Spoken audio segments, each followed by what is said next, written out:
The day Harriet Sutton walked into the Calhoun County Courthouse with a hand-drawn map pressed against her chest and fire burning in her dark eyes, every man in that building stopped breathing, because they all knew what she was up against, and not a single one of them believed she had a chance in this world. It was the spring of 1882, in the sun-scorched territory of New Mexico, where the land was as beautiful as it was unforgiving, and where a man named Gerald Voss had spent the better part of 2 decades making himself into something closer to a sovereign than a citizen. He owned the Voss Cattle Company, the largest outfit in 3 counties. He owned the general store in the town of Red Rock. He owned the bank that held half the mortgages in the valley. And for the past 6 months, ever since Harriet's husband Thomas had died of a fever in early October, Voss had been quietly diverting the creek water that fed the Sutton homestead, turning what had been a living farm into cracked, thirsty earth. Harriet was 32 years old. She had copper-brown hair that she kept pinned under a wide-brimmed hat, hands that were roughened from years of honest labor, and a face that had once been called pretty by the women at the church social, and had since been called something much stronger by anyone who watched her survive the winter alone with 2 children and a failing well. She had a son named Caleb who was 9, and moved through the world with the serious, watchful energy of a boy who had seen too much too soon. And she had a daughter named Me, who was 6 and collected smooth stones from the dry creek bed the way other little girls collected ribbons. The creek bed that used to run. The creek bed that Gerald Voss had dammed at the upper ridge of his property, 3 miles north of the Sutton line, rerouting the water east to feed his own livestock operation, while the Sutton well dropped lower with every passing week. Harriet had written to the Territorial Land Office twice. Both letters had gone unanswered. She had spoken to the county sheriff, a soft-bellied man named Doyle who nodded sympathetically and did precisely nothing. She had consulted with the only lawyer in Red Rock, a man named Frederickson who had looked at her across his desk with something that was equal parts pity and condescension, and told her that proving prior water rights against a man like Gerald Voss would be like standing in front of a locomotive and asking it to turn around. So she was standing in the courthouse instead, with her map and her deed and her late husband's handwritten records of the creek's seasonal flow, dating back 7 years.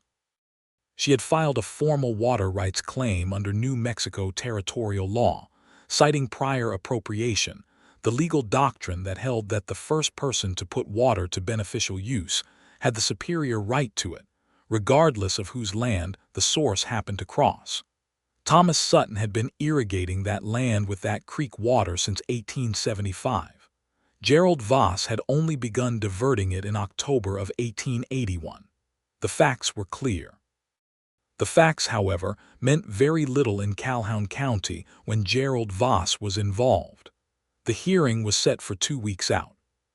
In the meantime, Harriet drove the wagon back to her homestead, watered her horse from the barrel she'd been hauling from a spring 4 miles away, and stood in her doorway looking at the parched soil that had once grown enough corn and beans to see her family through winter. She did not cry. She had already done all the crying that needed doing in October, when she'd sat beside Thomas's bed and watched him go somewhere she couldn't follow. What was left after grief like that was something harder and more useful. It was will. She had no way of knowing that a man named August Redmond had ridden into Red Rock that same afternoon, trailing a light pack horse and carrying nothing in his saddlebags that amounted to much except a change of clothes, a journal with half its pages filled, and a legal education he'd spent years trying to forget. August was 35, though he looked older in some lights and younger in others, depending on whether you caught him in shadow or sun. He had dark hair going a little gray at the temples, the lean build of a man who had spent years in the saddle, and a way of moving through a room that made people notice him without quite being able to say why. He was not loud. He was not imposing in the way that Gerald Voss was imposing, with the blunt, bulldozing confidence of a man who owned things. August's presence was quieter than that, more like a current running beneath still water. He had been a lawyer once in St. Louis, had studied at a proper institution, passed the Missouri bar in 1871, and spent 4 years building a practice before the case that ended it.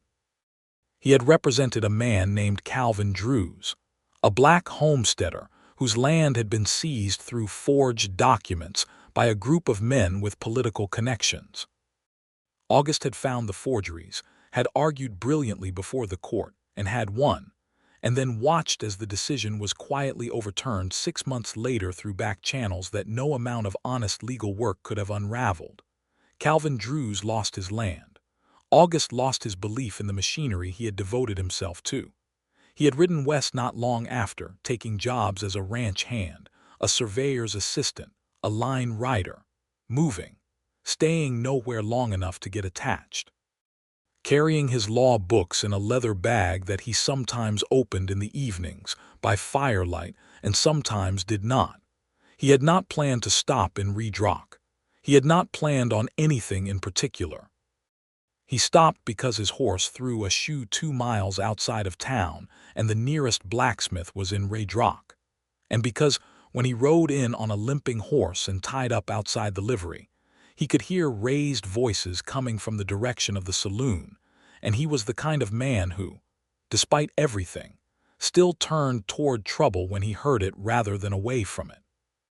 The voices belonged to 2 of Voss's ranch hands, large men in dusty clothes, who were in the process of loudly explaining to the barkeep and anyone else who cared to listen that the Sutton widow had made a serious mistake by filing her little paper complaint, and that Mr. Voss was not a man who appreciated being taken to court by someone who couldn't even keep her well from going dry, and that it would be a shame if something happened to that old barn of hers before the hearing even came around. August sat down at the bar and ordered a whiskey and listened to all of this without saying a word. The barkeep, a stocky man named Hector who had the look of someone who had long since made peace with not being able to afford opinions, set the whiskey down and kept his eyes on the counter. One of the ranch hands noticed August and addressed him with the easy contempt that large men sometimes directed at quiet strangers. "You passing through, friend?" August took a drink, thinking about it. "Thinking," the man repeated, amused.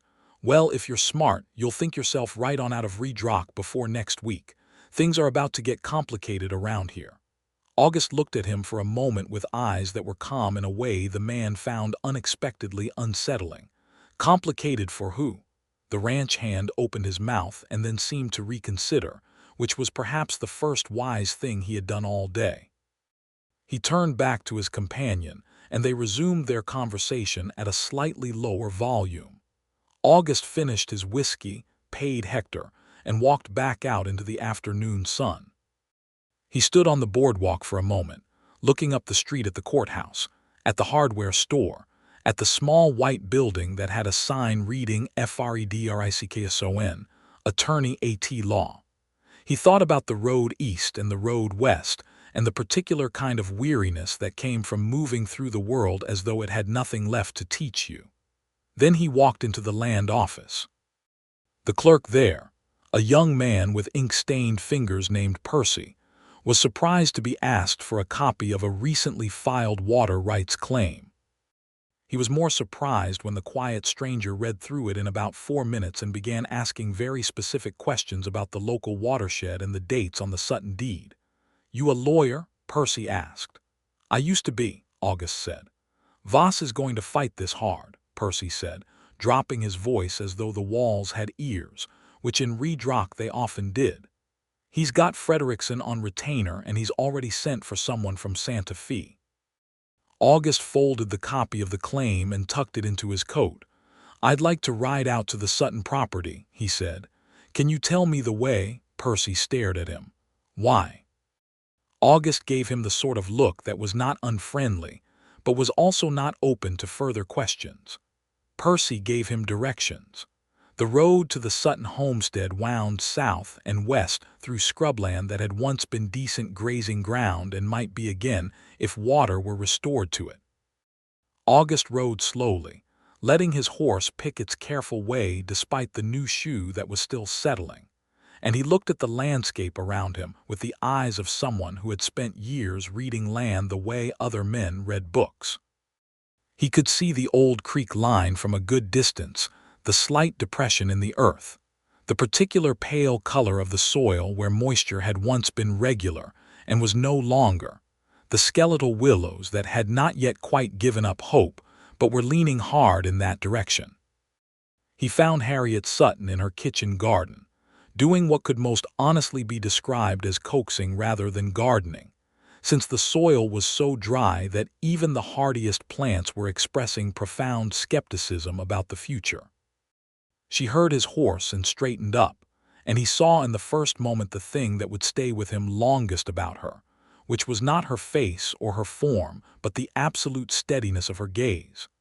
She looked at him the way a person looks at something they are not sure of and are not afraid of simultaneously, which was a kind of courage he had seen very rarely and always recognized immediately.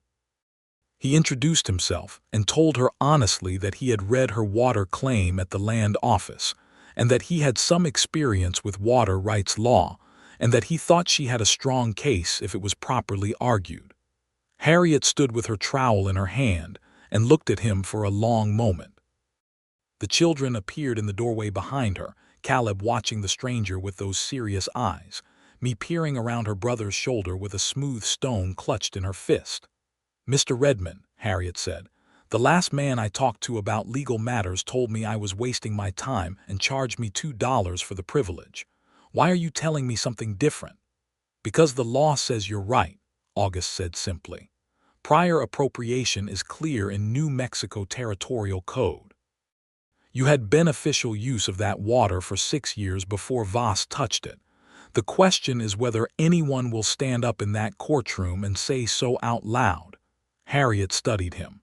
"And you will. If you'll have me." She was quiet for another moment. A hawk turned slow circles in the pale sky above them.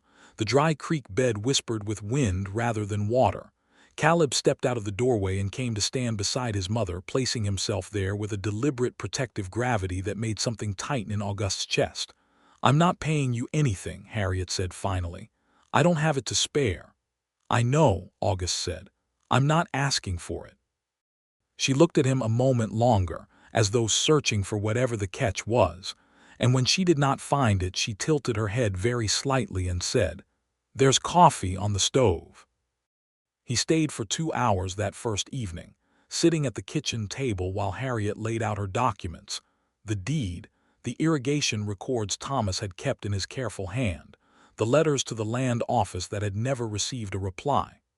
August went through everything methodically, asking questions that were precise and never patronizing, and Harriet answered them with the same directness he had come to expect from her in the space of about 15 minutes. She was intelligent. She was organized. She had done far more preparation than most trained lawyers would have done, and she had done it with no help at all. At one point she said, "Thomas always said the water rights were the most important thing to document. He'd seen what happened to the Garfield place to the north when there was a dispute and they had nothing written down." She paused. "He was right about that, at least." August noted the slight change in her voice and did not press it. He made his notes, drank the coffee, which was strong and good, and when he stood to leave, Caleb appeared from the corner where he had been doing something with a piece of rope and looked up at him with that unsettling directness. "Are you going to make them give the water back?" Caleb asked. August looked down at him. "That's the plan." "What if Voss tries to stop you?" "Then we do it anyway." Caleb considered this with the thoroughness of a boy who was weighing whether to invest his trust, and then gave a single nod that felt more solemn and binding than a handshake. Me, who had been sitting in the corner sorting her stones by color, looked up briefly and then returned to her sorting, apparently satisfied. Harriet walked August to the porch. The evening had turned purple and gold at the edges, the kind of sky that made the desert look like it was apologizing for all the hardness of the daytime. "I need to know something," Harriet said, her voice quiet but direct. "Why are you doing this, Mr. Redmond? You have no reason to." This fight is going to make you an enemy of the biggest man in the territory." August was quiet for a moment. He looked out at the sky, at the dry creek bed catching the last of the light, at the small farm that was holding on through pure determination. "I had a case once," he said. "A man who was right and the law was on his side, and I didn't fight hard enough when it mattered. I've been carrying that a long time." Harriet was quiet beside him, not filling the silence, not rushing past it. Just letting it be there, which was a quality he had not encountered often enough. "All right," she said at last. "Come back tomorrow." He came back the next morning and the morning after that. Within the first 3 days, August had ridden out to the creek's headwaters, examined the dam Voss had constructed, and taken detailed measurements and sketches. The dam was significant, a substantial earthen and timber structure that had clearly required real labor to build, which meant Voss had invested in the permanence of this diversion. He had not simply shifted a few rocks. He had made a statement. August also spent time in the Redrock Records office, going back through the original territorial survey maps from the 1870s, cross-referencing the documented course of the creek against the property lines. What he found was something that Frederickson, in his comfortable relationship with the biggest man in the territory, had apparently not bothered to look for or had deliberately ignored. The original survey recorded the creek as running along the Sutton property line specifically, with a notation that the water had been in use for irrigation since the first settlement of the claim. Thomas Sutton had filed a water use declaration in 1876 with the original Territorial Land Office. It was on record, it was dated, it was unambiguous. Prior appropriation, confirmed in writing, 6 years before Voss had so much as looked at the upper ridge. August brought this to Harriet on the 4th morning, laying the copied survey records on the kitchen table beside her deed records. He watched her read them, watched the understanding move across her face. "He knew," she said quietly. "Voss knew this was on record. He just assumed no one would look. Or that no one would be able to find anyone to argue it," August said. Harriet looked at the papers and then looked at him. "Can we win this?" "Yes," he said, and he meant it. The problem was not the law. The problem was the courthouse.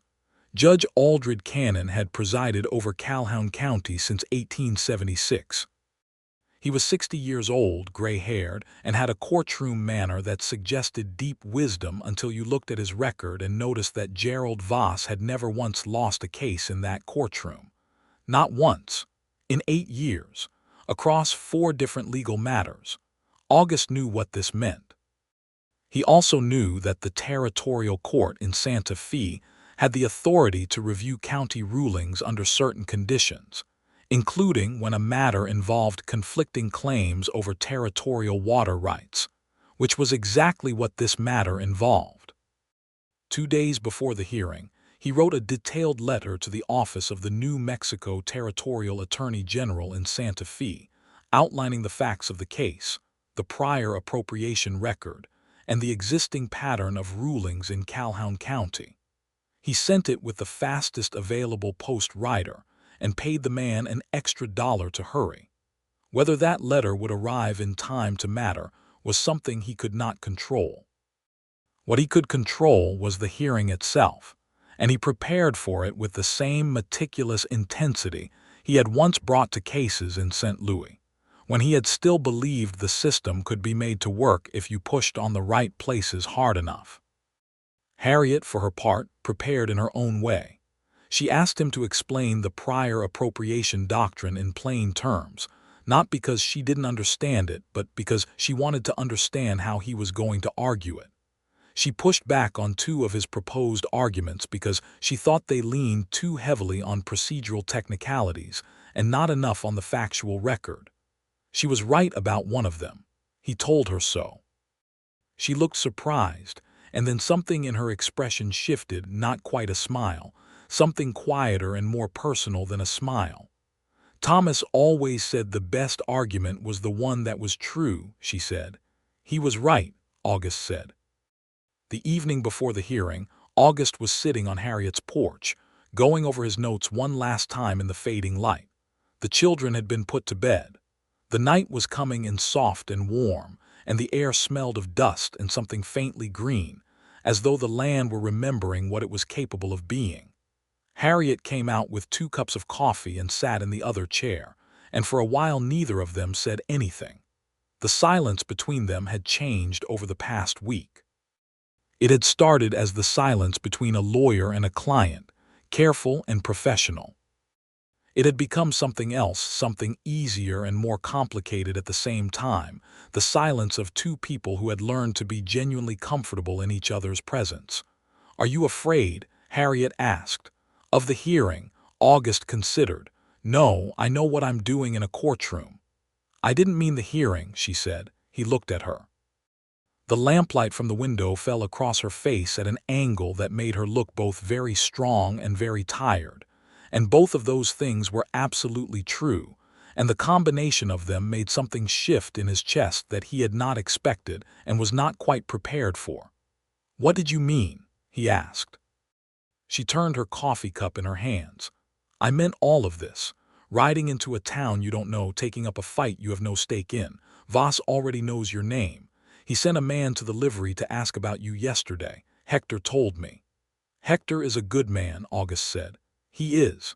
He also says Voss has done things to people who have crossed him that nobody ever proved and nobody ever forgot." She paused. "I'm not trying to scare you off. I'm trying to say that I know what this is costing you, and I want you to know that I know." August was quiet for a moment. "It's costing me less than you think," he said. "I've been riding around this territory for 3 years not doing anything that matters. Turns out doing something that matters feels better than not." Harriet looked at him for a long moment. "Even when the thing that matters belongs to someone else?" He held her gaze. "Maybe especially then." The silence that followed was a different kind again, charged and careful, the kind that exists between 2 people who are aware that something real is present between them and are being deliberate about how they handle it. "Good night, Mr. Redmond," Harriet said finally, and rose and went inside. He sat on the porch for a while longer, looking at the stars, and thought about how long it had been since he had cared about what happened next. The day of the hearing arrived with the particular quality that significant days often have in the desert, a sharpness to the light, an alertness in the air, as though the land itself were paying attention. Harriet was up before dawn. August arrived at the homestead at first light and found her in the kitchen in her good dress, which was brown wool and fitted carefully, pressing her hair into order at the small mirror by the door. Caleb and me were both dressed and seated at the table with the solemnity of people who understood that the day was important even if they did not entirely understand why. "Caleb," August said when he came through the door, "you are in charge of these papers." He held out a carefully organized leather folder containing every document they would need at the hearing. "You carry them from here to the wagon. Not one sheet gets separated." Caleb took the folder with both hands and the expression of someone who had been given a sacred trust. "Yes, sir." Me looked at August and then at her mother. "Will we get the water back today?" she asked. "That is the intention," August said. "Good," Me said, and went back to her breakfast with the brisk efficiency of someone who considered the matter settled. Harriet caught August's eye over Me's head, and something passed between them, amusement, warmth, the particular shared language of 2 people who have spent enough time in the same space to develop their own shorthand. He felt it in a way that was becoming harder to set aside. The courthouse was already busy when they arrived. Word had gotten around, as word always did in small towns, and the gallery was nearly full, ranch hands and homesteaders and shopkeepers all crammed into the wooden benches, some out of genuine interest, some out of loyalty to one side or the other, and some simply for the spectacle of seeing what happened when someone actually challenged Gerald Voss in his own territory. Voss himself was present, seated at the table across the aisle with Frederickson at his elbow, and a second lawyer. August did not recognize the man from Santa Fe, presumably well-dressed and carrying himself with the confidence of someone who was accustomed to being the most formidable legal presence in any room. He assessed August with a brief, practiced look and came to a conclusion that August could read from 20 feet away, not a threat. August sat down beside Harriet and arranged the documents with absolute calm. He was aware of her beside him, of the steadiness she was putting enormous effort into maintaining. He leaned slightly toward her and said very quietly, "The prior appropriation record is irrefutable. They know it. Watch what they try to do instead." She nodded once, her jaw set. Judge Cannon entered the courtroom in a way that managed to be both dignified and slightly theatrical, and called the hearing to order. He heard the preliminary statements and then turned to the matter at hand with an expression that August read carefully and did not entirely like. There was a particular way that men looked when they had already made their decision and were simply waiting for the procedure to catch up with it. Frederickson presented first, on behalf of Voss. He argued that Voss's land grant gave him inherent rights to the water that ran through his upper property, and that any downstream use by the Sutton farm was secondary and subject to the senior landowner's discretion. He was smooth and confident, and used language that sounded very authoritative to anyone who was not a lawyer. Then August stood up. He had spent 3 years not doing this, standing up in a courtroom, believing in the argument in front of him, bringing the full weight of everything he knew to bear on a set of facts that mattered. He had forgotten what it felt like, or perhaps he had been afraid to remember. He presented the prior appropriation doctrine with crisp precision, citing the relevant territorial code sections. He introduced Thomas Sutton's 1876 Water Use Declaration, noting its date and registration number. He presented the survey maps showing the creek's established course and the Sutton irrigation system's documented existence. He cited the Territorial Attorney General's 1879 guidance letter on the application of prior appropriation in New Mexico, which established very clearly that the doctrine overrode later claims regardless of the upstream-downstream relationship between properties. Then he turned to Frederickson's argument and dismantled it with the kind of methodical, unhurried thoroughness that was more devastating than any dramatic flourish. He pointed out that the land grant doctrine Frederickson had cited applied to surface water rights in riparian jurisdictions, not appropriative ones. He pointed out that New Mexico had adopted the prior appropriation doctrine in 1877, superseding common law riparian rights. He pointed out that Frederickson had cited 3 cases, 2 of which predated the adoption of that doctrine, and 1 of which had been decided in Arizona Territory, which operated under entirely different water law. The courtroom had gone very quiet. The Santa Fe lawyer was writing quickly on his notepad. Judge Cannon was looking at August with an expression that was complicated and not altogether comfortable. August concluded by placing on the judge's table a certified copy of the Water Use Declaration, the survey map with the relevant creek notation highlighted, and the Territorial Code section, and asking the court to order the immediate removal of the dam and restoration of natural water flow to the Sutton property, along with compensatory recognition of the documented harm caused to the property during the 6 months of diversion. He sat down. Harriet's hand, which was resting on the table, had not moved throughout his entire argument. But now, very briefly, without looking at him, she placed her fingers over his and pressed once, and the warmth of that touch ran straight through him like the first water through a dry creek bed. There was a recess. During the recess, Gerald Voss crossed the aisle. He was a large man, heavy-set, with the look of someone who had spent a great deal of his life being told he was right. He looked at August with the flat, measuring assessment of a man who was accustomed to sizing people up in terms of what they could do to him and what he could do to them.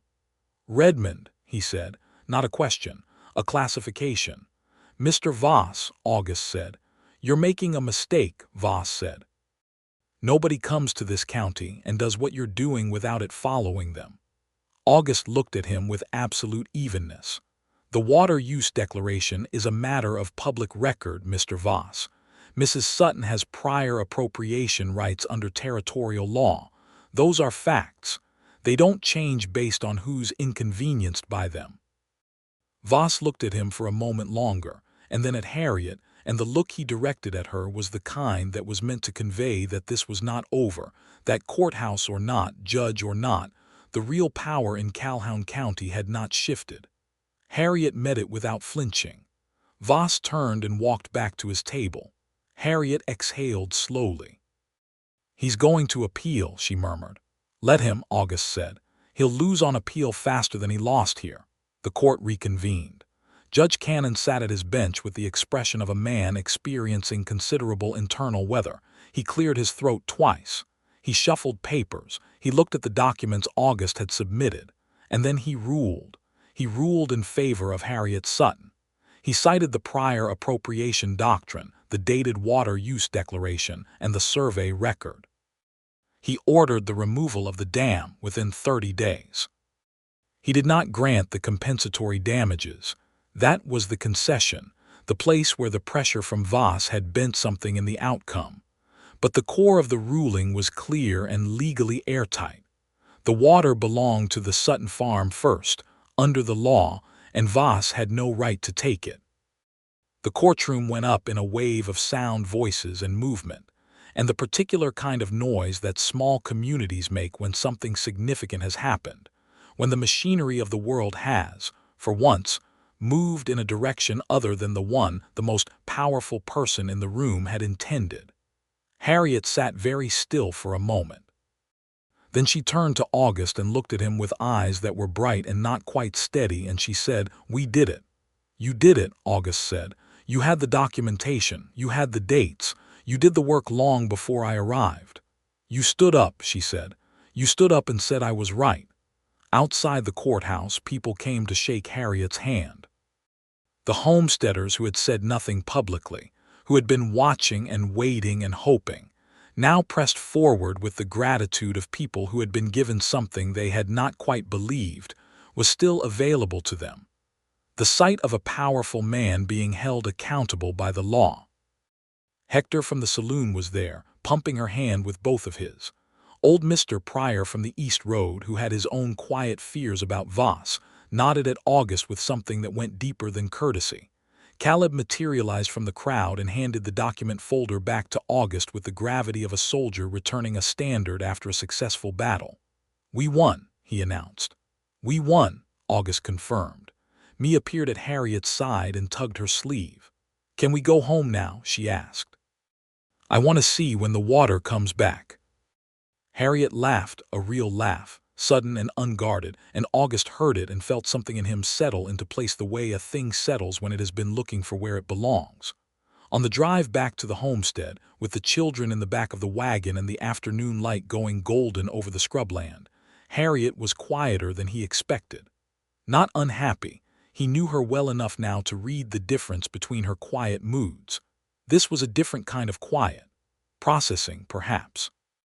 Coming down from the sustained tension of the past 2 weeks, he drove the wagon. She sat beside him with her hands folded in her lap and looked at the road. After a while she said, "What will you do now?" "I thought I'd stay a few more days," he said. "Make sure Voss actually begins taking down the dam. The order gives him 30 days, but if there's any delay, I want to have a response ready." "And after that?" The question landed with more weight than its 4 words suggested. He glanced at her and found her looking ahead, not at him, but with the slight tension around her eyes that meant she was paying close attention to his answer. "I haven't decided," he said honestly. She nodded slowly and said nothing more. The wagon rolled on through the golden afternoon. Voss did not take the ruling quietly. That had never been in his nature, and it was not about to become so. Within 3 days of the hearing, August heard from 3 separate sources that Voss had sent a rider to Santa Fe to file an appeal. He had also, apparently, told anyone who would listen that the ruling was a technicality, and that August Redmond was a drifter with a grievance and no standing, and that this would all be sorted out in short order. The appeal was Voss's legal right, and August respected it as such, though he was not worried about it. The prior appropriation record was solid. What he was more concerned about was the dam. On the 6th day after the ruling, he rode up to the creek's headwaters to check on compliance. The dam was still standing, all of it, completely intact, with no sign that any work of removal had been begun. He rode back to Redrock and drafted a letter to the court citing the lack of compliance and requesting a timeline confirmation from the court officer. He also stopped at the sheriff's office and spoke with Doyle, who received this information with his usual combination of nodding and inaction.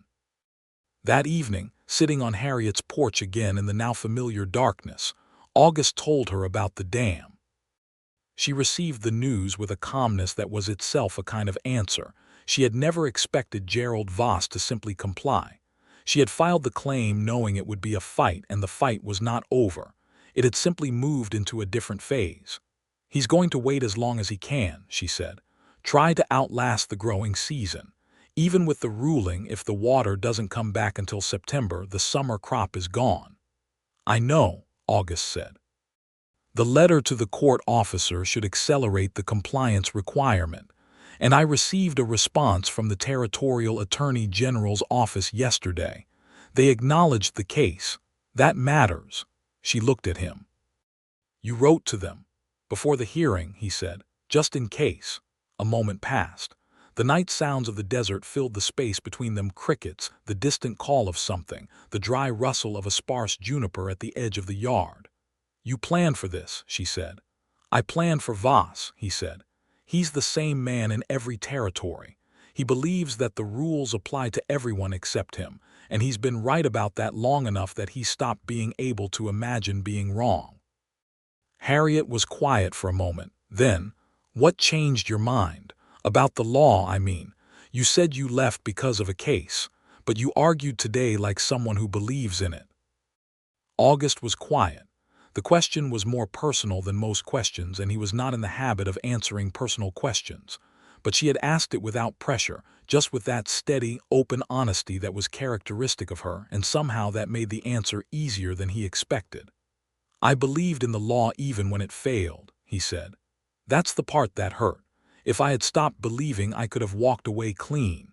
Instead, I kept believing and kept watching it not work." He paused. "Your case is different. The law is clear. The record is clear. The only thing that made it not work before was that no one was willing to say it out loud. And you were willing," she said. "And I was willing."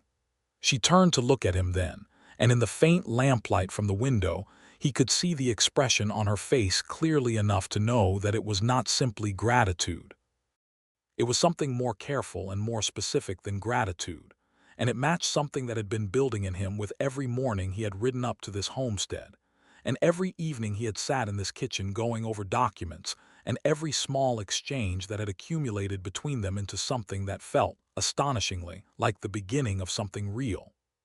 "August," she said, and the use of his given name, the first time she had used it, pulled his attention to her entirely. "I don't know what your plans are. After the dam comes down and the appeal is handled and all of this is resolved, I don't know where you're going or what you're looking for, but I want you to know that," she stopped, began again. "I haven't been looking for anything since Thomas died. I stopped expecting anything. I was just trying to get through the days and keep the farm and keep the children all right." "I know," he said. "And then you came," she said. "And you sat at my kitchen table, and you took the case seriously, and you looked at my children like they were worth being careful about, and you argued in that courtroom like something actually mattered. And I'm not saying I know what this is." She met his eyes. "I'm saying I notice what it is." The night held still around them. August looked at her, at the woman who had spent a winter alone on failing land with 2 children, who had walked into a courthouse with a hand-drawn map to fight the biggest name in the territory, who had accepted his help without owing him anything, and had given him back something he had not known was missing. "I notice it too," he said. He reached over and took her hand the way she had taken his in the courtroom, quietly, without making more of it than it was, simply acknowledging that the thing between them was real and worth the acknowledgement. She looked down at their joined hands and then up at him and did not pull away. They stayed on the porch until the lamp burned low, talking about nothing in particular and everything that mattered. and August knew that the plan he had not had when he rode into Redrock was starting to take a shape he had not anticipated and was not at all sorry about. The following 2 weeks were a kind of ordinary that August found more restorative than he could have predicted. He had taken a room above the hardware store in Redrock, which was less comfortable than the name suggested, but the town was close enough to the homestead that the ride was short, and he found himself making it twice a day more often than not. In the mornings he dealt with the legal correspondence, the appeal filings, the court officer communications, the ongoing documentation of Voss's noncompliance. In the afternoons he rode out to the homestead. It started as a pretext of work. There were always legitimate things to discuss, updates on the appeal or the dam removal schedule. But increasingly the time he spent at the Sutton farm was time spent doing things that were nothing to do with law. He fixed the broken gate post at the edge of the kitchen garden, because he noticed it was broken and had the tools. He helped Caleb mend a section of fence line on the east side of the property, and during the work the boy talked to him with the slow, careful trust of someone who was testing the ground before putting weight on it. And August listened with the full attention that Caleb had clearly been hungry for without quite knowing how to ask. He taught me how to identify 3 different kinds of track in the dry soil: rabbit, coyote, and roadrunner, and she received this information with the intense seriousness of a natural scientist, recording the shapes in her own small journal with a stub of pencil. She showed him her stone collection, explaining the merits of each specimen in detail. August listened to all of it. Harriet watched these interactions from a careful distance, and with an expression that was complicated and quiet and moved in ways she was careful not to show too much. But sometimes he caught it anyway, a look when he handed Caleb back the hammer, or when me fell asleep against his arm on the porch bench after supper. And each time he caught it he felt the same thing, which was a certainty growing steadily stronger that Redrock was the place where his moving was supposed to stop. On the 15th day after the ruling, 2 men arrived at the dam site with tools and began taking it apart. August had ridden up in the morning to check, as he had been doing every other day, and he came back to the homestead midday and told Harriet. She was in the kitchen making bread, her arms dusted with flour, and when he said the words she went absolutely still for a moment, and then she set the dough down and pressed both floury hands flat on the table and closed her eyes. "How long?" she asked. "At the pace they were working, 5 days, maybe 6. She opened her eyes. They were bright. "And then the water comes back." "Then the water comes back," he confirmed.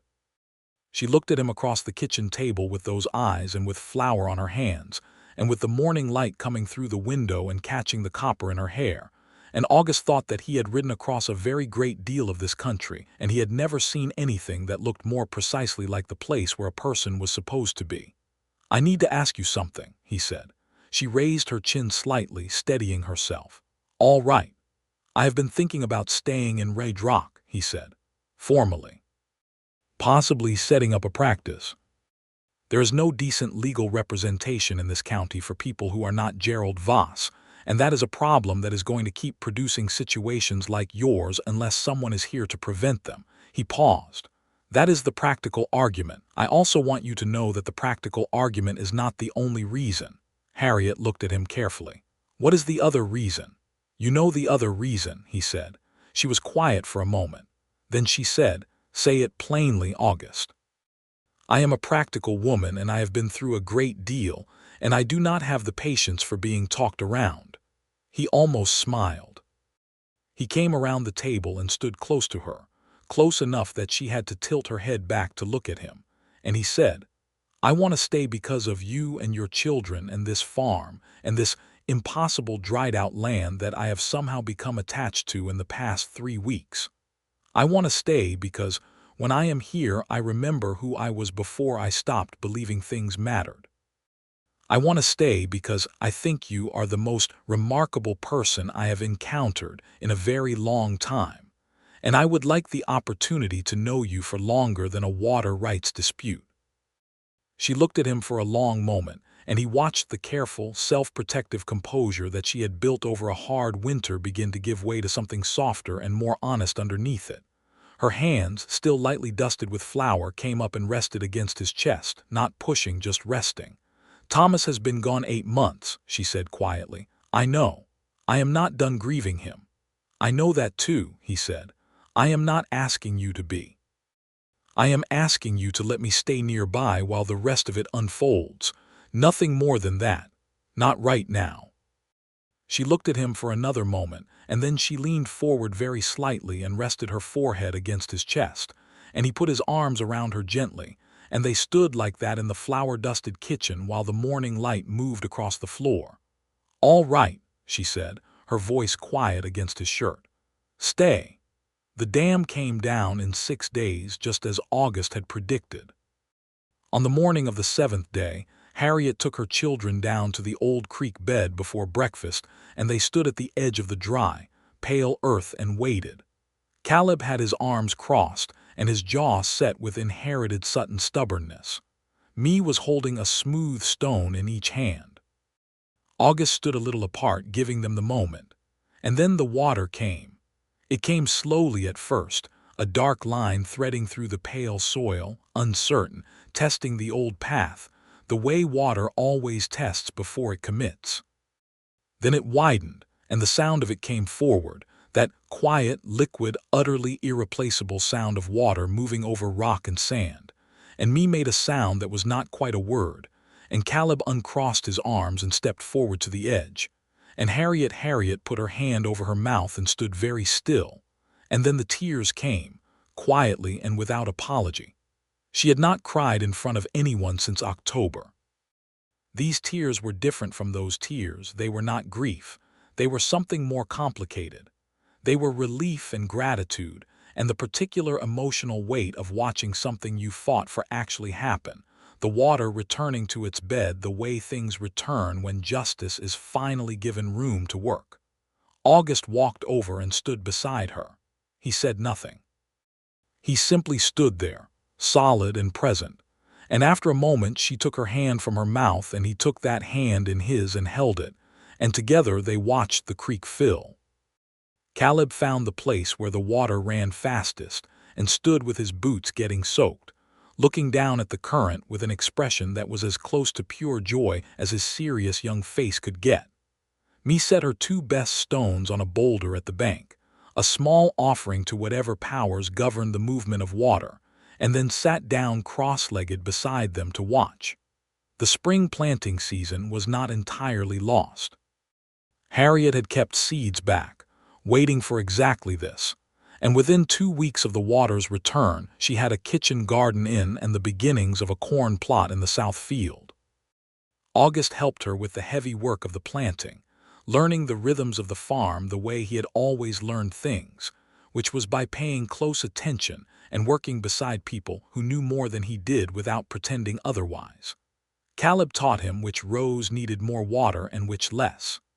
Me informed him gravely that the west corner of the garden had better soil, and that the squash should go there, and she was correct. The farm had its own knowledge that had nothing to do with law or argument, and he found himself grateful for the instruction. Meanwhile, the legal work continued. Voss's appeal arrived in Santa Fe and was reviewed by the territorial court within 6 weeks, which was unusual, and which August suspected had something to do with the letter he had sent to the Attorney General's office. The appellate ruling came back in midsummer. The lower court decision was upheld. Prior appropriation confirmed. Voss's appeal denied. The letter containing this ruling arrived on a Tuesday morning, and August read it at the breakfast table of the Sutton farmhouse, where he had taken to sharing the morning meal on days when the legal work required an early start. He read it once and then passed it to Harriet without a word, watching her face as she read it. She read it twice. She looked up at him over the paper. "It's done," she said. "It's done," he agreed. "He can't come back on this. Not on the water rights. He could try to find another angle, but the prior appropriation is settled and confirmed on appeal. Legally, the creek is yours, was always yours." She set the paper down on the table with a slow, deliberate movement, as though placing it in the exact right position mattered. Then she looked across the table at him with those dark, steady eyes and said nothing for a moment, just looked at him, and the thing that had been building between them all spring sat in the room between them like sunlight, warm and entirely present and impossible to pretend you weren't standing in. "August," she said. "Harriet, I want to say something and I want you to let me say it all the way through before you respond." He folded his hands on the table. "Go ahead." "When you rode up to this farm in April," she began, "I was in the middle of the hardest thing I'd ever been through. I was grieving and I was fighting and I was trying to hold everything together and I had nothing left over for anything else. And you came and you helped me and I was grateful and I was also careful about it because I am a practical woman and I knew that a man who had just ridden into town was not something I should count on." She paused, looking at him. "I counted on you anyway," she said. "I couldn't help it. You were reliable. You showed up every morning. You were patient with my children and honest with me, and you fought for something that mattered because it was right, not because of what you would get from it. And somewhere in the middle of all of that, I stopped being careful." She looked down briefly and then back up. "I am in love with you. I don't know when it happened. Somewhere between the courthouse and the creek coming back and all the mornings in between.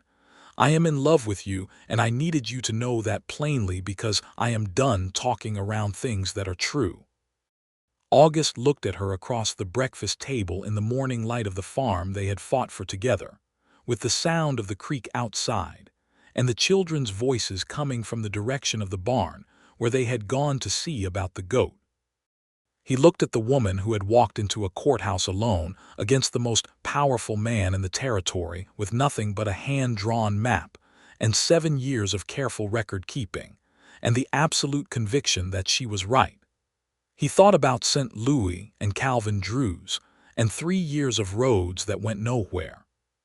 He thought about the moment he had read her water claim in Percy's land office and felt, for the first time in longer than he could precisely remember, that there was somewhere specific he needed to be. "I am in love with you too," he said. "I have been for some time and I have been trying to be respectful of where you were and what you needed and give you space to arrive at whatever you were going to arrive at on your own terms." Her mouth curved. "You've been very restrained. It has not been easy," he said, with a dryness that made her laugh. She reached across the table and he met her halfway, and they held hands across the breakfast dishes in the morning light, and outside the creek ran where it was supposed to run, and the corn was coming up in the south field, and everything was exactly as it should be. He proposed to her in early September, on the porch in the evening, in the straightforward and unhurried way he did most things. He told her that he wanted to build a life here, that he had spoken to the county about formally establishing a legal practice in Red Rock, which would be funded initially by a modest number of clients who had already expressed interest, since it turned out that quite a few people in Calhoun County had been waiting for a lawyer who did not work exclusively for Gerald Voss. He told her that he wanted to marry her if she was willing, and that he would like very much to be a steady presence in Caleb and me's lives, whatever form that eventually took, and that he was asking not because the legal business was settled, and he was free to move on, but because Red Rock was home and she was why. Harriet listened to all of this sitting beside him on the porch, and when he finished, she was quiet for a moment that stretched long enough that he was genuinely uncertain about the answer. Then she said, "Ask me the actual question." He looked at her. Then he took her hand and said, "Harriet Sutton, will you marry me?" "Yes," she said immediately. "I was waiting for you to say it properly." He laughed. It was a real laugh, uncomplicated and whole, and it surprised him with its own ease. She was smiling too, that particular smile of hers that she kept back most of the time and deployed with the precision of someone who knew exactly how much force it carried. He kissed her then, for the first time, on the porch in the September evening with the stars beginning to appear above the desert and the creek, a steady, quiet voice in the distance. It was a long and unhurried kiss, the kind that had been a long time coming and knew it, and when they drew back they were both very still for a moment, looking at each other. "Finally," said a voice from the doorway. They turned. Caleb was standing there with his arms crossed and an expression of profound, slightly affronted relief, as though he had been waiting for this outcome for months and was personally irritated by how long it had taken. "How long have you been standing there?" August asked. "Long enough," Caleb said with the gravity that was his birthright. Then, in a slightly lower voice that was not quite as composed as the rest of it, "Are you going to be here now, for good?" August looked at him steadily. "For good," he said. Caleb nodded. Then he uncrossed his arms and disappeared back inside with the efficiency of someone whose business was concluded. A moment later Mia appeared in the same doorway, wearing her nightgown and holding her evening stone. "I already knew," she announced, and padded back to bed. The wedding took place in November, on a crisp, clear day that smelled of juniper and cold air. Harriet wore her best dress, which was not the brown wool one but a deep green one that she had kept since before Thomas died and had not worn since. And in it she was, August thought from the moment he saw her, the most beautiful thing the territory of New Mexico had ever contained. The ceremony was held at the small church on the east road of Red Rock. It was well attended. More people came than Harriet had expected, which was the kind of thing that happens when a community has been waiting for a reason to celebrate something. Hector came from the saloon, wearing a jacket that had clearly been recently pressed. Percy from the land office came, still ink-stained, still earnest. Old Mr. Pryor came and sat in the third row and looked deeply satisfied throughout. Judge Cannon also came, which was perhaps the most unexpected development. He sat in the back and did not speak to anyone, and when the ceremony was over and the small celebration began in the churchyard, he approached August alone and said, in a voice low enough to be private, "You argued a good case, Mr. Redmond. I want you to know that the ruling was the right one." August looked at him for a moment. "I know that, Judge," he said. "There are pressures in a county like this," Cannon said. He looked uncomfortable, the way men look when they are admitting something without quite saying the words. "There are always pressures." "There are," August agreed. "And then there are cases where the record is clear enough that even pressure has to yield." He paused. "I expect you'll find more of those now that there's someone in this county filing them." Cannon looked at him for a moment and then gave a brief, acknowledging nod and moved away. It was not an apology. It was something, though. It was the beginning of something. Harriet appeared at August's elbow and handed him a glass of cider. "What did he want?" "To be understood," August said. "I think." She looked across the churchyard at the judge and then back at August with the perceptive steadiness that was entirely her. "And are you—" "Understanding people is easy," August said. "It's forgiving them that takes work." She took his arm.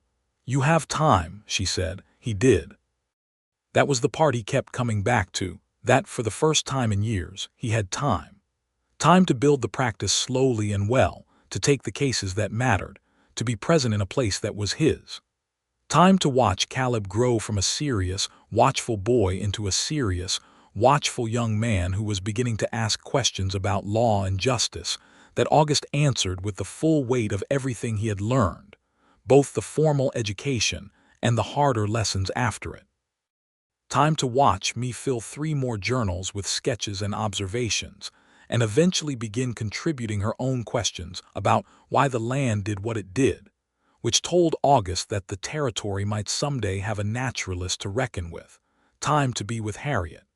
Winter settled over the homestead with an uncommon gentleness that year, as though the land were making a gesture of goodwill. The creek ran clear and steady through the cold months, the water level holding well, and the south field showed the promised potential of a plot that had been properly watered through its first full growing season under new management. The kitchen garden had produced better than Harriet had hoped. The corn yield, though modest in this first year, was enough to put away a proper store for winter. August had set up his legal practice in a small rented space on the main street of Red Rock, 2 doors down from the hardware store, with a painted sign on the window that read A. Redmond, attorney at law. His first month of business had brought him 7 clients, none of whom were wealthy and most of whom were dealing with the kind of low-grade legal intimidation that powerful men in small territories used to keep people compliant. A land lease dispute, a contract that had been altered after signing. A woman whose dead husband's property had been claimed by a cousin using documents that did not hold up well to scrutiny. Each case was, in its way, a version of the same case, a person without power using the law the way it was supposed to be used, with someone willing to argue it clearly in a room where it counted. August worked each one with the same careful thoroughness. He won 5 of the 7 in the first month and had fair grounds for the other 2 as they moved forward. Word spread, which it always does. By February, he had clients from 2 other counties, which required correspondence and occasional travel but was manageable. He hired Percy as a clerk, partly because Percy was genuinely useful and partly because the land office had not been treating him well since he had been helpful to August during the water rights case, and it seemed right to provide an alternative. Voss, for his part, went quiet in a way that was more telling than any noise. His name came up less in Redrock conversations. He still owned his cattle company and his store and his bank, but something had shifted in the way people spoke about him. The absolute conviction, the unquestioned assumption of impunity, had developed a hairline crack, and cracks in the walls of that kind of certainty have a way of widening with time. He did not bother August again, and he did not approach the Sutton property. There had been, in the early winter, a single incident. A gate on the road to the homestead had been damaged in a way that looked less than accidental, and 2 of the fence posts on the east property line had been pulled out. August had spoken to the sheriff, who for once showed up and made a record of the damage, partly because August had spent the previous 2 months making it professionally inconvenient for Doyle to maintain his habit of comprehensive inaction. The damage was not repeated. Sometimes the simple act of creating a record is enough. One evening in December, August and Harriet were sitting by the fire after supper, the children in bed. The house settled into the particular deep quiet of a cold night in the desert. The fire was the good kind, low and steady, throwing warm orange light across the room. Harriet was mending something and August was reading, and at some point he became aware that he had stopped reading and was simply looking at the fire while she sat beside him, and that this was a kind of contentment he had not allowed himself to expect. "You're staring at nothing," Harriet said, without looking up from her mending. "I'm thinking," he said. "What about?" He was quiet for a moment. "About how this is the life I didn't know I was looking for." She looked up at him then. The firelight made her look warm and settled, the way people look when they are genuinely at home. She reached over and touched his face briefly, a simple and honest gesture, the kind of small tenderness that meant everything because it meant exactly what it was and nothing more. "It looked for you too," she said softly. "Took you long enough to let it catch up." He turned his face slightly into her hand and then took it and held it. Outside, the wind moved through the scrubland and the creek moved beneath its thin border of ice, running steadily. Inside, the fire burned. Everything was quiet and exactly right. In the spring of 1883, a year after Harriet had walked into the Calhoun County courthouse with her hand-drawn map, she told August she was expecting their first child together. She told him in the kitchen in the morning, while making coffee. In the direct and unhurried way she told him everything, and he was quiet for a moment, and then he crossed the kitchen and held her carefully, and she laughed softly against his shoulder and said, "You look stunned." "I'm very happy," he said. "That can look like stunned." "It can," she agreed, still smiling. "They told Caleb and me at supper." Caleb received this information with a complicated expression that moved through several stages before settling on pleased but too old to show it easily. Me put down her fork and said, "I hope it's a boy." Everyone looked at her. "Because I already know how to be a sister," she explained patiently. "A brother would be new." August caught Harriet's eye over the table, and she had to look down at her plate to keep from laughing.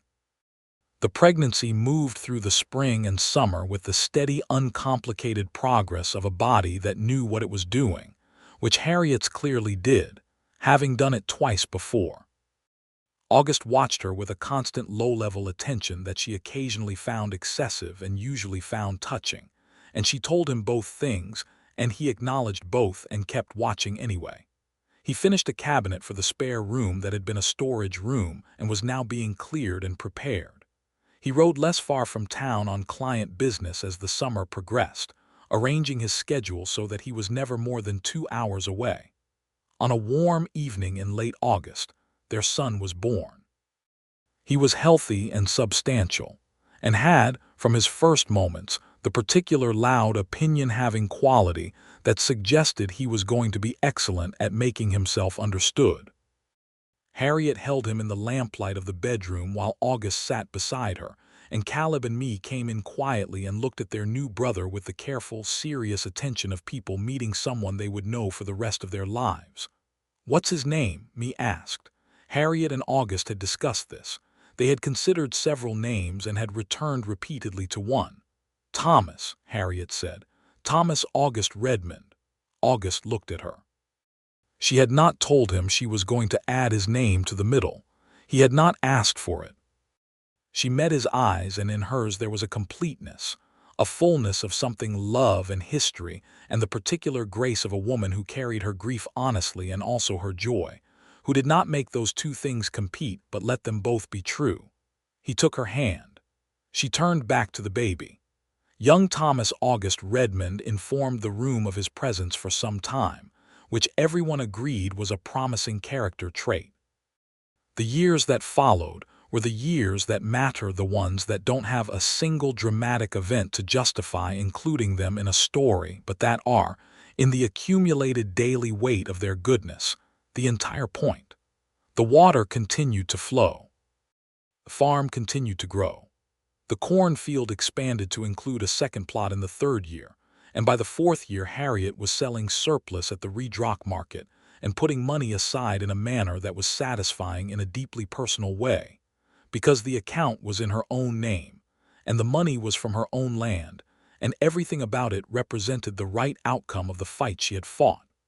August's legal practice grew steadily into something that Redrock had genuinely needed and had not had. He took cases from people across 3 counties and argued them with the same clear-eyed, meticulous commitment he had brought to the water claim. He lost some. He won more. He made enemies in comfortable places and friends in uncomfortable ones, and he thought this was roughly the correct distribution. Caleb, who grew tall and serious and increasingly interested in the mechanics of how law interacted with land and rights, came into August's office after school on Tuesdays and Thursdays and read cases, and asked questions that were regularly better than the questions August had been asking at the same age. He did not announce that he wanted to be a lawyer. He simply began learning how to be one, and August taught him without making more of it than the teaching, which was what Caleb needed.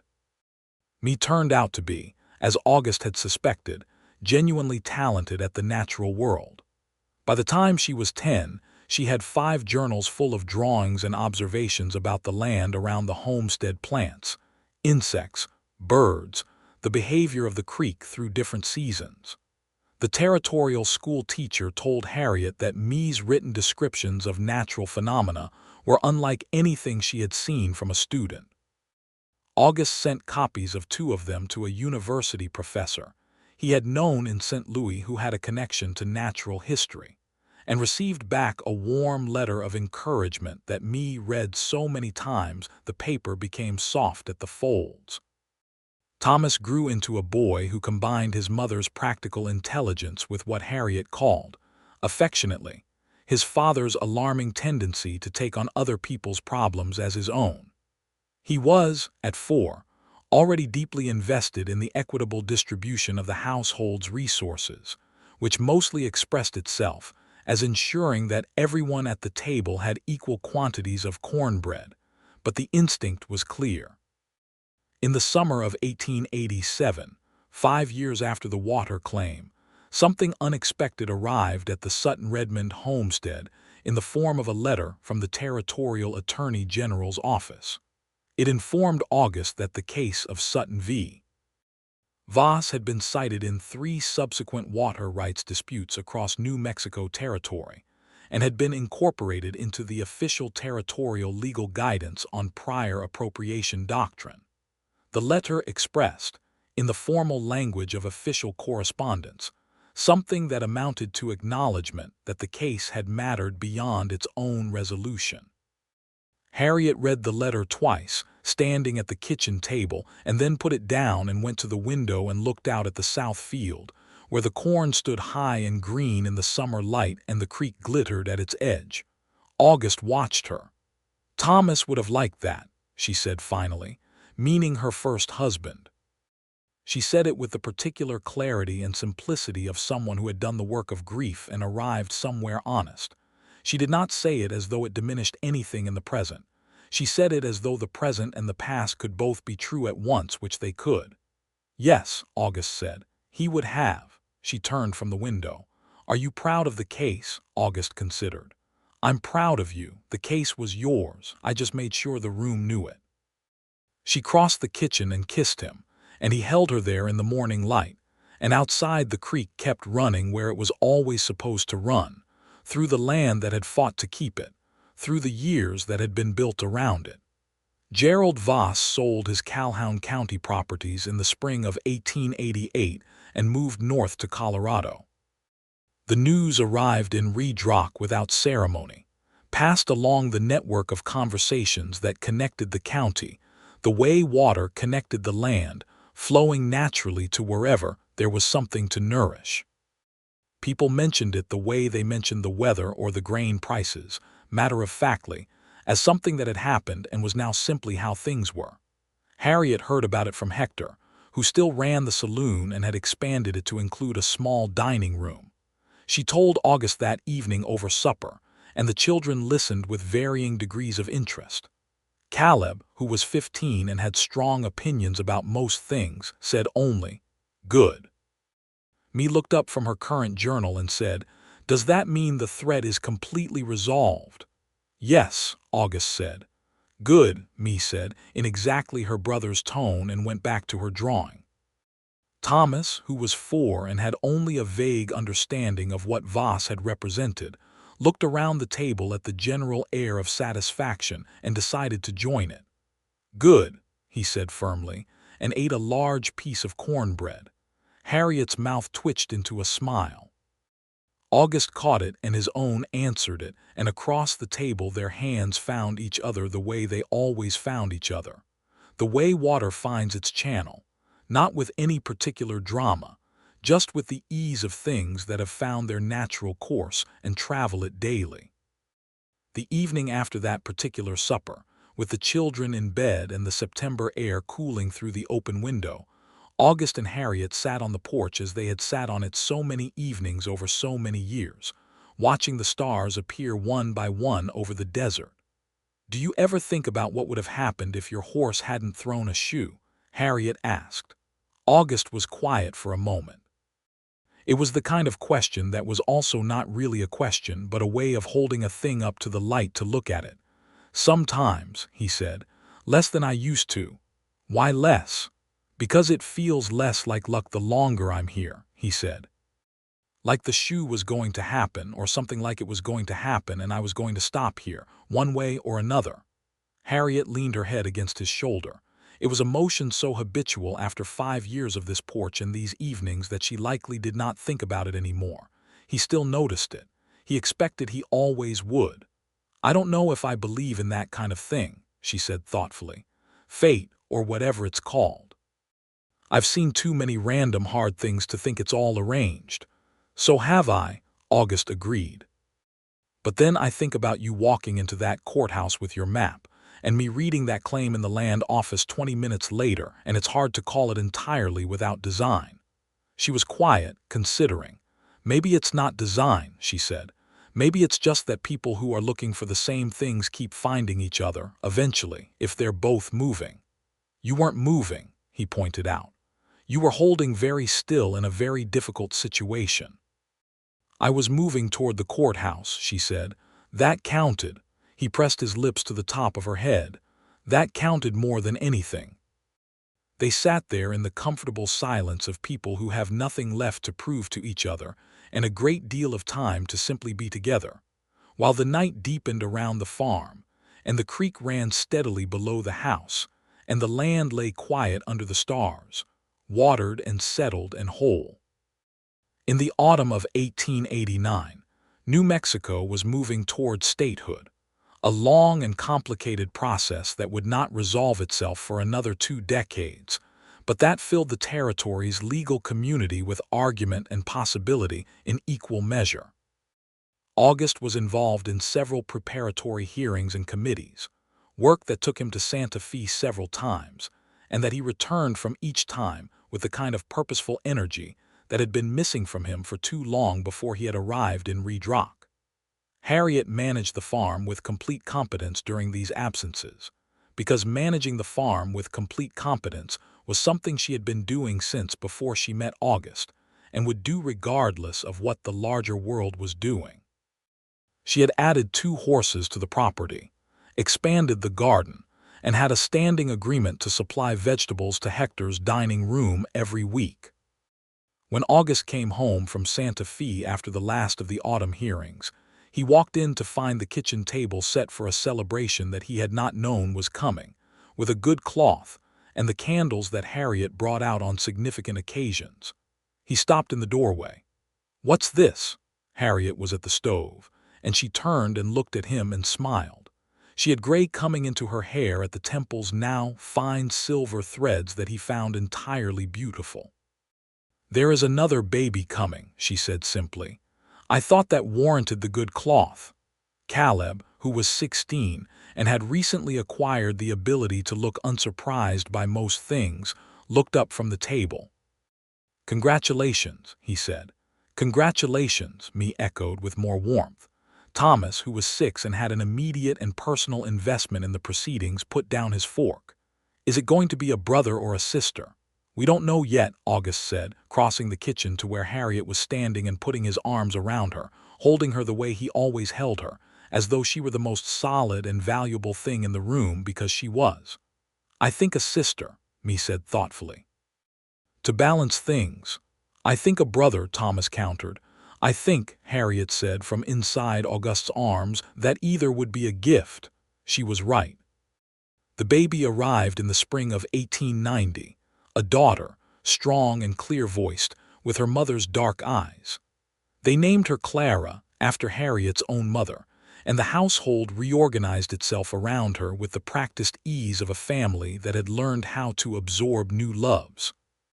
Thomas, who had been lobbying hard for a brother, looked at Clara for approximately 3 days before becoming her most devoted protector and companion, a role he assumed with the same broad, generous investment that characterized his approach to most things. The farm continued. The practice continued. The creek continued to run. August added a room to the house in the summer of 1890, did most of the work himself, with Caleb alongside him learning the carpentry the way Caleb learned everything, which was carefully and completely. The room was light and well-windowed, and Harriet said it was the best room in the house, and August said that was because it was built by someone who knew exactly what he was building and for whom. She told him later that year, while they were sitting on the porch in the autumn dark, that she wanted to say something she had not said enough. "All right," he said. "I am grateful every single day that you stopped in Red Rock," she said. "Not because of the case, not because of the water. Because of you, because of who you are and what you brought to this house and these children and my life. I was surviving before. You are the reason I am doing more than surviving."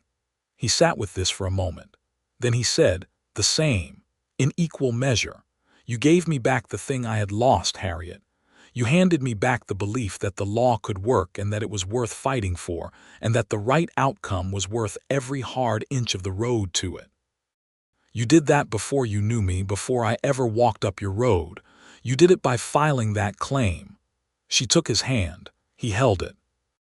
The night was immense around them, full of stars and the sound of the creek, and the deep settled quiet of a place where every major thing had been faced and resolved, where the fights had been fought and won, and the losses had been mourned honestly, and the days after had continued. "August," she said. "Harriet, I love you." He turned toward her in the darkness, this woman who had stood up against everything that had tried to diminish her and had refused to be diminished, who had walked into a courtroom with the quiet and absolute confidence of someone who knows they are right and who had been right, and who had then looked at a quiet stranger who stood up beside her and had found in that the beginning of the rest of everything. "I love you," he said. "I will be here tomorrow and the day after that and the day after that. That is not going to change." She leaned into him the way she always did, easy and certain, and together they looked out at the land that was theirs and the water that ran through it and the stars above it all, unchanged and enormous and indifferent to small human concerns in a way that was, from the right vantage point, deeply comforting, because it meant that what mattered was only this: what was built here in the dry and beautiful country by two people who had each been lost, and had found each other in the middle of a water rights dispute on the scrubland of New Mexico in the spring of 1882, and had made from that unlikely beginning something that would last, and had lasted, and would last still through all the mornings and evenings and ordinary days that were, in the end, the measure of everything that matters in a human life. The creek ran on through the night. The stars held their positions, and the house on the Sutton Redmond homestead was full of warmth and the sound of children, and the particular deep quiet of two people who had come home to each other and knew, without any doubt, that this was exactly where they were supposed to be.